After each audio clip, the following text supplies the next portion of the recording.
Hola, ¿qué tal? De este lado. Carlos, Hugo, de este lado aquí. Cine político siempre es cine de conciencia, cine comprometido.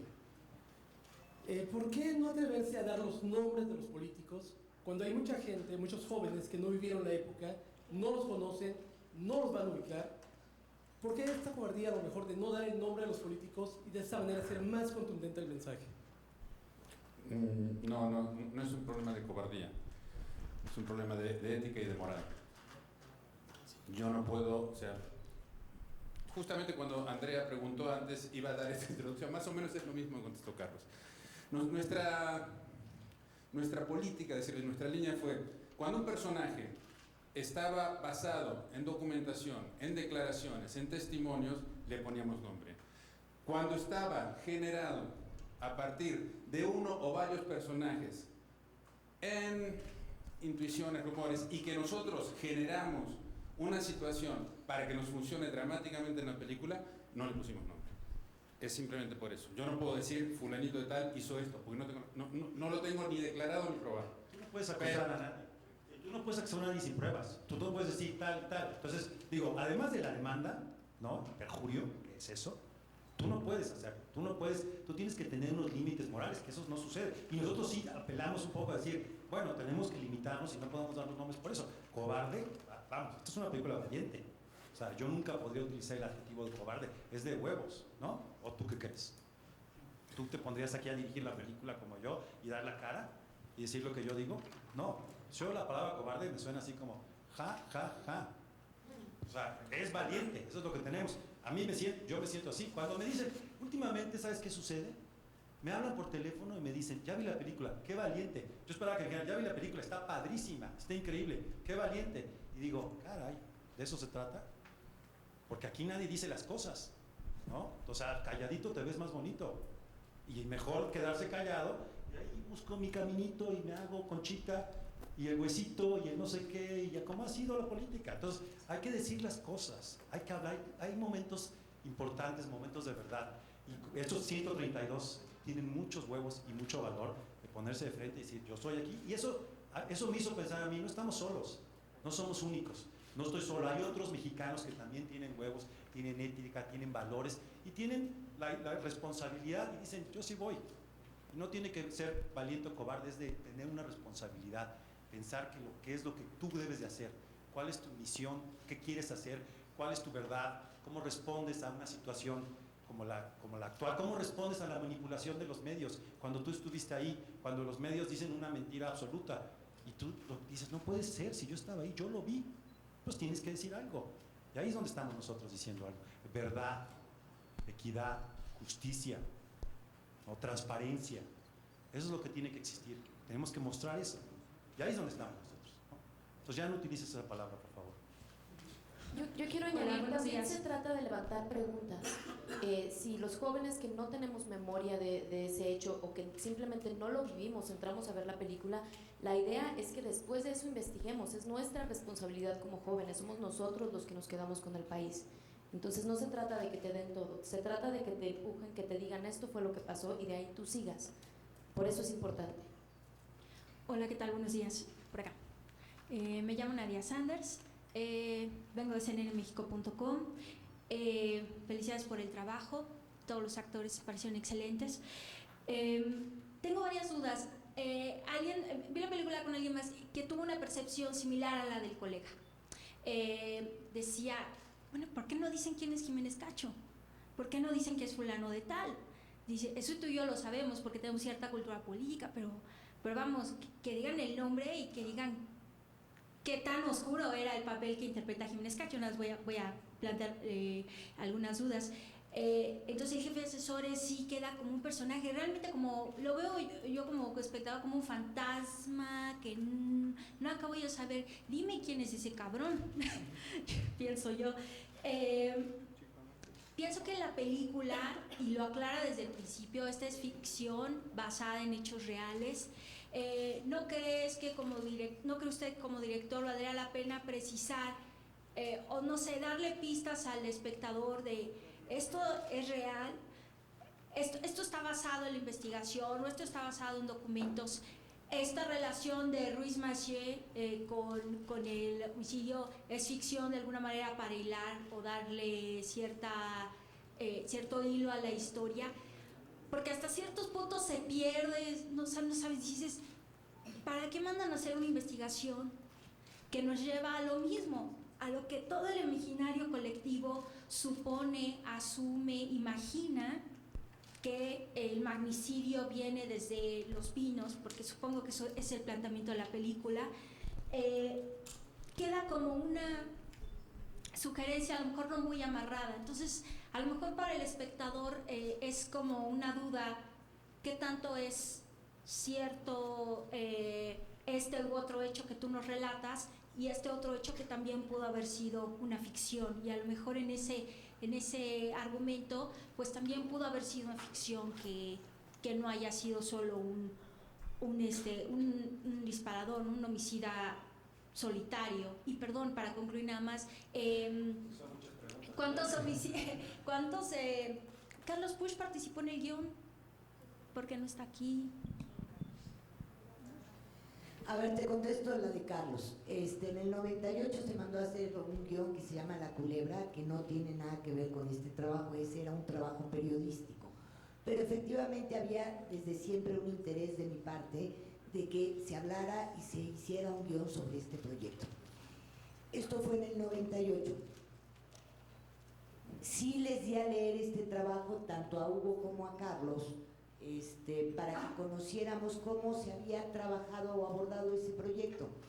Sin embargo, ese proyecto estaba basado en el sentir de los medios de comunicación y de la población, y era muy importante recuperar y rescatar el informe de la Fiscalía. Y si tú ves, a 18 años de distancia, el trabajo puede ser más objetivo, porque está sustentado en esas declaraciones de todos aquellos que fueron protagonistas y testigos de ese deterioro de la política y del sentir que había en términos del enrarecimiento del ambiente en ese momento de la campaña política. Yo quiero decir que como productora hay una responsabilidad cuando tú estás efectivamente refiriendo hechos históricos que no puedes probar y que efectivamente está en el imaginario colectivo. Tú dices algo muy importante y dices, el sentir de todo mundo es que hubo afectación de intereses de diversa índole que ocasionaron que mataran al candidato del Partido Revolucionario Institucional. Sin embargo, las autoridades cerraron el caso, desestimaron todas las pruebas y hoy como sociedad sabemos que tenemos un asesino solitario. Entonces, quizá lo que tenemos que hacer como sociedad, tanto en las elecciones, tanto en que se respete el derecho a la información y que se nos diga la verdad, es que tenemos que ser esos vigilantes y eso somos responsables de que las cosas que suceden y nos digan sean verdad. Entonces, esta película a lo mejor contribuye a la verdad y no a decir que porque se desestimaron las pruebas no tenemos más que la conclusión de que tenemos un asesino solitario. Okay. Bueno, con respecto al personaje que mencionabas, que es el asesor, para mí, yo creo que tú porque tienes esa información, pero nosotros nos basamos en varios personajes, parece, pero más bien es un personaje clásico de la ficción, que lo usa Dumas cuando hace los tres mosqueteros, Richelieu, Mazzarino, el Consiglieri. En un montón de películas siempre hay ese personaje que es un personaje de la ficción, por eso está puesto así. Y eso es para todos, porque este es un thriller político que tú tendrás de información, yo la tengo, pero no somos unos miles. Si son millones, quieres llegar más a ellos. No es importante en una obra de Shakespeare que sepas quién era el primer ministro. Lo que importa es la condición humana, lo que hizo y sus acciones. Eso es lo que habla del ser humano. Si es un personaje histórico o no, la historia lo desaparece como a todos. Todos no va a haber memoria, es difícil, Shakespeare subsiste, difícil conocer su biografía, pero vamos, así es el tiempo y la distancia y el devenir, lo que sucede, nosotros, la vida, la muerte, en fin, nuestros ciclos. Pero lo que es importante son estos personajes de ficción que llevan cientos de años. Entonces aquí no es importante si se llamaba así o si se apellidaba así. Lo que es importante es lo que hizo, cómo lo hizo y cómo ese personaje, un personaje así, participó en la política mexicana, que es un clásico de la ficción. El personaje entre bastidores, frío, que mira, que toma decisiones, que afecta, que no da la cara, que está atrás. Es un clásico y eso lo pusimos. Porque esto es un elemento de ficción donde tuvimos que escribir primer acto, segundo acto, tercer acto, protagonista, antagonista, líneas de historia y demás. Entonces tú modificas eso para que funcione tu historia de ficción. Porque no es un documental, ni es un ensayo para que yo ponga pies de página y diga, este es tal persona. Momento, y le lees abajo, ¿no? Podría ser interesante hacer una película así, más experimental, más ensayística, más Godard, ¿no? Donde hay comentarios a la imagen. Este no es el caso, este es un thriller político muy en la tradición del cine italiano político para mí, y también JFK, JFK, la película de Oliver Stone, pero para mí el caso Mattei de Francesco Rossi del 70, que es un asesinato de una persona, de un político, o El Divo, que es una película sobre Andreotti, que fue un político que manejó la política italiana durante 30, 40 años en la democracia cristiana, es más eso. Y yo no tengo que saber, sé quién es Andreotti, pero también él hizo la película y no sabes quién es Mattei, ni quién es Andreotti, ni nada de eso. Lo que te importa es la película. Y yo veo una película italiana y me importan los manejos de cómo se manejan los intereses políticos, cómo hay traiciones, cómo hay todo ese tipo de manejos. Eso es lo que más me importa y eso es lo que me importa para el público, ¿no? Por lo demás, como bien dijo Tere, la historia, las preguntas, eso que te genere preguntas y entonces tú vayas y empiezas a buscar quién era esta persona. ¿Qué fue lo que pasó? A ver, quién era? ¿Qué era eso del dedazo? ¿Qué era eso del tapado? ¿Qué era eso del, en fin, todo ese tipo de cosas para que entonces investigues? Entonces nosotros generamos las preguntas y las respuestas las vas a buscar tú si te interesa. Lo importante es hacer una buena película para que te genere ese suficiente interés, para que termines de ver la película, vayas, lo comentes, lo platiques en la cena y vayas a buscar un libro, cheques en Google y te pongas a investigar y veas un poco. Eso sería genial para nosotros. Eso es donde tu película trasciende, porque tú quieres que tu película trascienda. ¿En Google no ¿Para qué por es qué? eso? Perdón, ¿en Google no por qué? No, por Google, o sea, si vamos al punto igual de la inmediatez o de Wikipedia, pues a lo mejor Carlos se va a atrapar. Ahí tú recibes información, uno puede buscar donde quiera. El internet sí es horizontal, no es vertical. El conocimiento es horizontal, gracias al internet, pero es más amplio. Es difícil que sea profundo, pero eso es tu responsabilidad. Solo para precisar, queda la responsabilidad del espectador que él indague qué parte es ficción y qué parte queda en documentos. Es muy simpático que nos tocan muchos espectadores y gente que la ha visto, que participó de los momentos y ellos mismos tienen las dudas de qué es ficción y qué es realidad. De repente te dicen, esto sí es verdad, o periodistas y demás que hemos tenido esa situación que de repente ellos mismos no están seguros. Y eso es importante, creo que funciona. No queda la responsabilidad de si quiere el espectador. La película funciona per se. No sé si te funcionó, es un thriller político donde hay, como vuelvo a insistir, un protagonista, un antagonista, unos buenos, unos malos, y queda muy claro. Si tú quieres eso, ahí te quedas. Es una película que te entretuvo, te dijo algo, te habló de la condición humana, suficiente. No tienes que ir, no hay una responsabilidad de ir. Va el que quiere, conoce el que quiere, se educa el que quiere. Es una responsabilidad tuya. Obviamente en este sistema educativo vas a la escuela y es un desastre, ¿no? Pero todos sabemos por qué, ¿no? Y te paso el anuncio en la página de la película.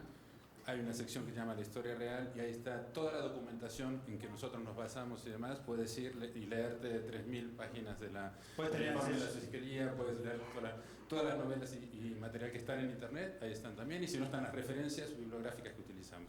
¿Con cuántas copias van a salir y si pretenden llegar a Estados Unidos para los paisanos que no lo piden? Si me dejan Mira, el preguntar. estreno es a nivel nacional, estamos abriendo la película con 450 copias y efectivamente la película ha generado ya el interés para las ventas internacionales y el deseo de nosotros es que efectivamente se estrene y se vea en muchos países del mundo. En Estados Unidos nos han hecho entrevistas para LA Times y demás, entonces hay mucho interés. También hoy se estrena una serie que hicimos que se llama Estado de Gracia, que se estrena en Estados Unidos, una serie que yo hice con otros 2 directores sobre la legalización de las drogas en México y sobre este problema, y es una serie de televisión que se va a estrenar ahora en el canal 11 en agosto, pero a raíz de esas entrevistas para esa serie, todo el mundo pregunta de Colosio y hay mucho interés, sobre todo los medios latinos. como La Opinión, Hoy, en fin, distintos periódicos en Estados Unidos hispanos están muy interesados y creo que eso va a ayudar a que la película se pueda distribuir ahí para los paisanos. Digo, yo viví años allá en Estados Unidos, entonces estoy muy cercano a mucha gente en esa comunidad.